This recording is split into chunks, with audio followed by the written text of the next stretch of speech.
कल होगा हफ्ते का आखिरी ट्रेडिंग सेशन और पिछले 6 सेशन में अगर आप देखें तो एक दिन मजबूत एक दिन कमजोरी का ट्रेंड बाजार ने दिखाया यार। इस लिहाज से देखा जाए तो कल एक मजबूती का दिन बन सकता है, लेकिन ये दिन मजबूती का होगा ये इस बात पर डिपेंड करेगा कि आज अमेरिकी बाजारों में किस तरह का रिएक्शन देखने को मिलता है। डाउ फ्यूचर सुस्त ट्रेड करते दिख रहे थे भारतीय बाजारों के बंद होने के वक्त, ये है पहली बात। दूसरा, ट्रंप, ईरान और इजराइल के बीच में युद्ध को लेकर किस तरह के और डेवलपमेंट आते हैं वो भी बाजार के लिए इंपॉर्टेंट होंगे। कच्चा तेल गिरने से इनकार कर रहा है, लेकिन अगर $100 के पार निकलकर ट्रेड करना शुरू करता है तो फिर बाजार की तेजी पर ब्रेक लगा सकता है, ये भी देखना इंपॉर्टेंट होगा। नीचे में अगर $90-92 के आसपास आ जाए तो तेजी बढ़ने की उम्मीद और ज्यादा हो जाएगी। इन सब के बीच में आज के सेशन में स्क्रीन देखकर तो लग रहा है कि एफआई की बिकवाली का आंकड़ा फिर से आया होगा एक दिन के बाद, और अगर एफआई ने बेचा है तो फिर थोड़ा सा ऊपर के लेवल पर टिकने में मुश्किल जरूर आ सकती है बाजार को, और ये मुश्किल में ऊपर की तरफ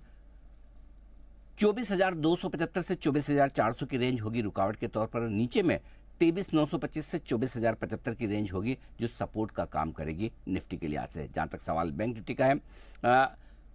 55,600 से लेकर 55,900 तुरंत एक छोटी सपोर्ट के तौर पर है, और ऊपरी स्तरों पर 56,500 से लेकर 56,800 की रेंज बैंक निफ्टी पे रुकावट के तौर पर लेकर आप चल सकते हैं। मिड कैप और स्मॉल कैप शेयरों में तो जबरदस्त चाल है, और दोनों ही इंडेक्स युद्ध के पहले के लेवल पर आ चुके हैं, यानी कि युद्ध के बाद की सारी कमजोरी पूरा कर चुके हैं मिड कैप और स्मॉल कैप शेयर। और ऐसे में देखते हैं अगर दिग्गज शेयर ज़्यादा खराब ना हुए तो अपनी मजबूती, stock specific action, sector specific action कल हफ्ते के आखिरी दिन बाजार में और आगे बढ़ने की आप पूरी उम्मीद लेकर चल सकते हैं।